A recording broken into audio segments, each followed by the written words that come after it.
Good day mga ka-adventure, ngayong ride natin, chill lang tayo, walang racing, walang bardagulan, kwentuhan lang habang ini-enjoy natin ang view.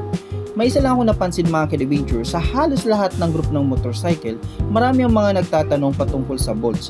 Bawal daw ba ang stainless bolts? Pwede ba ang hang bolts? Alin ba ang mas matibay? Ang hang ba or ang siyam bolts? Or alin ang mas recommended ng lahat? Ang OEM pa rin ba? At ang mas malupit pa dyan mga ka-adventure, sa lahat ng nabanggit na yan, marami ang nagsasabing huhulihin daw ng LTO kapag stainless ang bolts na gamit mo. Pero ang lahat ng yan, meron ba yung katotohanan mga ka-adventure? Yan ang pag-uusapan natin ngayon sa video nito. Pero bago tayo magpatuloy, disclaimer muna, hindi po ako engineer at hindi rin po ako LTO officers. Ang lahat ng sasabihin ko po rito ay based sa manufacturer's specifications, engineering principles at official LTO issuances. Ang lahat ng yan mga ka-adventure, ginawa natin para hindi naman sabihin nila na sabi-sabi lang ang pinagsasabi natin sa vlog na ito. Unang katanungan mga ka-adventure, totoo bang bawal ang stainless bolts? Ito agad ang sagot ko dyan mga ka-adventure. Sa pagkaka-research ko, wala akong nakita na batas or memorandum ng LTO na tahasang nagsasabi na bawal ang stainless bolts sa motorsiklo natin. Ang meron lang ay tungkol sa unauthorized modification at paggamit ng accessories or piyesa na maaaring makaapekto sa safety natin. So ibig sabihin mga ka-adventure, hindi dahil stainless ang gamit natin, hindi dahil makulay, hindi dahil branded ay automatic na bawal na. Ang tanong lang dyan mga ka-adventure, safe ba ito? Tama ba ang grade? Tama ba ang torque? Or pareho ba ito sa specifications ng original? Doon pa lang papasok ang usapan mga ka-adventure kung maaari kang mahuli ng LTO, lalong-lalo na kapag mali ang installations mo nito. So dito tayo mag-adventure sa number 2, ano ba ang OEM bolts? So isa ito sa paborito kong pag-usapan talaga patungkol sa mga stock bolts na yun or sa mga stock parts ng ating motorsiklo. Anyways, ang OEM mga adventure, ang ibig sabihin niyan ay Original Equipment Manufacturer. Ito yung bolts na ikinakabit mismo ng manufacturer noong ginawa ang motor. So ang mga halimbawa dito ay ang Honda, ang Yamaha, Suzuki, Kawasaki, CF Moto, lahat sila gumagamit ng iba't ibang klaseng bakal depende sa pagkakabitan nito. So hindi pare-pareho kasi ang bolts mga ka-adventure. Mayroon itong high tensile, may hardened steel, may iba't ibang grade at pinag-isipan na yan ng mga engineers. So hindi lang yan basta tornilyo. Kasama na rin dyan ang structural integrity ng motor. So ano ba ang advantages ng OEM? Siyempre, dahil nga sa stock siya, tama ang tensile strength niya, tama ang hardness, tama ang thread pitch, at tama ang haba, at higit sa lahat, at tested siya sa vibrations. No?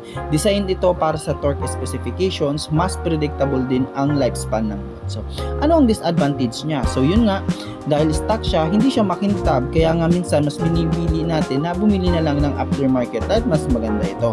So, madali rin siyang kalawangin, lalong-lalo na kapag napabayaan.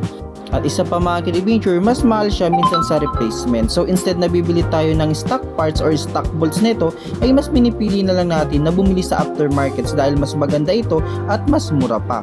So yun nga mga ka-adventure, dahil stock siya, hindi siya aesthetic tignan. So pangatlo mga ka-adventure, ang stainless bolts. Isa ito sa pinakasikat na bolts ngayon dahil maganda siyang tignan at hindi siya kinakalawang.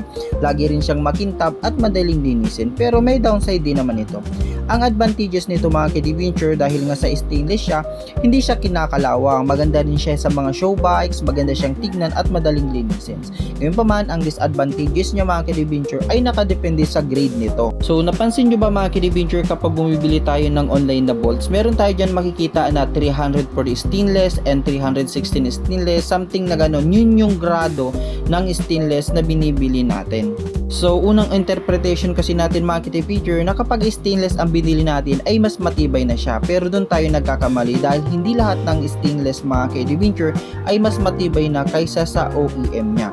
So may ibang stainless na mas malambot, mas madaling mag-stretch at mas prone pa nga ito sa thread galing. Kapag lalo na kapag mali ang torque niya, pwede siyang maputol lalo na sa mga engine mounting, brake caliper, suspension, swing arm at disc rotor. Hindi magandang basta-basta stainless lang mga ka-adventure ang ikakabit natin kung hindi naman talaga natin alam ang grade nito. So yun mga ka-adventure, number 4 no, ang hang bolts. Isa ito sa pinakasikat ngayon. Maganda kasi ang kulay niya, maraming design at affordable din siya. Pero lagi nating tatandaan mga ka-adventure na hindi porket branded ay pareho na agad ito sa OEM specifications niya. May mga hang bolts kasi na okay sa flarings lang siya, maganda sa panel, sa body covers at sa mga critical parts, mas mainam pa rin talaga na alamin natin yung tensile ratings niya. So ang advantages niya, maganda siya, yun nga affordable, maraming kulay, pero ang disadvantage niya mga ka-adventure, hindi lahat ay nakasaad yung grades niya. So kung mapapansin nyo, no, kapag bumili tayo ng bolts, wala talaga dyan makikita natin kung ilan ba yung stainless na inilagay dyan sa specific bolts na bibilihin natin. So may counterfeit din ito mga ka-adventure. Hindi kasi lahat pare-pareho ng quality. So number 5 mga ka-adventure, ang Siam bolts. Isa rin ito sa pinakakilalang aftermarket na bolts. Sa katunayan, yan nga yung gamit kong bolts ngayon. Hindi ako bumili ng Heng bolts. So ang gamit ko ay Siam bolts. Para kasi sa akin at para rin sa research ko, ay mas premium ang datingan nito. Mas consistent din ang quality niya kumpara sa generic niya. Pero gaya rin ng ibang aftermarkets, depende pa nito sa material. So hindi ibig sabihin na aftermarket kasi mga ka-adventure ay automatic upgraded na siya. At yun mga ka-adventure, ang number 6 natin, ito yung pinakapangarap ng lahat. Napakagaan nito at hindi kinakalawang. Ito yung mga ka-adventure, ang titanium bolts. Pero yun nga, ang disadvantage niya, napakamahal niya. Kaya madalas mga ka-adventure, nakita lang natin siya sa mga racing bikes, sa truck bikes, sa premium bikes talaga siya. Hindi talaga siya para sa lahat, no? Hindi siya friendly yung price niya. Pero kung sa tibay, reliable talaga to mga ka-adventure. At yun, ang pampito natin sa listahan mga ka-adventure, ang alloy bolts. Ito yung madalas nating nakikita sa online, lalong-lalo na ngayon mga ka-adventure, na usong-uso ngayon yung CNC na aluminum. So no, makulay siya, murang-mura, magaan, pero isa ito sa pinakadapat nating pag-ingatan. No? Maraming aluminum bolts ang hindi talaga siya design or hindi siya para sa mga high stress application. So mas bagay lang siya for aesthetic purposes at sa mga fairings at sa panel. Hindi talaga siya para sa engine mount, hindi siya sa brake system at hindi lalo sa suspension. At ito na mga ka-adventure, ang number 8 natin. Bakit OEM pa rin talaga ang nire-recommenda sa mga critical parts? Ito kasi ang mga dahilan niya mga ka-adventure. Hindi lang kasi lakas ang pinag-uusapan natin, pati na rin ang elasticity, ang hardness, torque, at vibration resistance niya. So, ino-consider din natin yan yung fatigue life niya. So, lahat ng yan kino-compute yan ng manufacturer. Kaya kapag engine mount, brake calipers, swing arms, front shock, rear shocks, axle, at this rotor, mas safe pa rin talaga na gamitin natin for replacement yung OEM niya or kapareho mismo ng OEM specification. So, hindi dahil makintab ang bolts mo ay ligtas na ito. At hindi lalo dahil mahal ay mas matibay na ito. So dyan sa mga bolts na yun mga ka-adventure, ano ba talaga ang posibleng tignan ng LTO para hulihin ka? Ito ay kung ang pinalit mong bolts ay naging dahilan ng unsafe modifications. So pwede itong pumasok sa unauthorized modifications o paggamit ng unauthorized parts na nakakaapekto sa road safety mo. Kaya sa ngayon, hindi ang stainless ang problema. Ang problema dyan kapag naging unsafe ang installation mo at yan ang tinitignan talaga dyan ng LTO. So sa bandang huli mga ka-adventure, sa conclusion natin, hindi lahat ng aftermarket ay pangit. Hindi rin lahat ng OEM ay ang pinakamaganda na sa lahat ng sitwasyon. So kailangan pa rin natin talagang tignan yan at ano ang purpose ng paggagamitan natin. Pero kapag safety na ang pag-uusapan, mas maganda pa rin talagang sundin natin ang specifications ng manufacturer. Pero kung gusto mo talagang mag-upgrade, siguraduhin mo lang na alam mo ang grids ng bolts na ilalagay mo dyan para safe ka naman.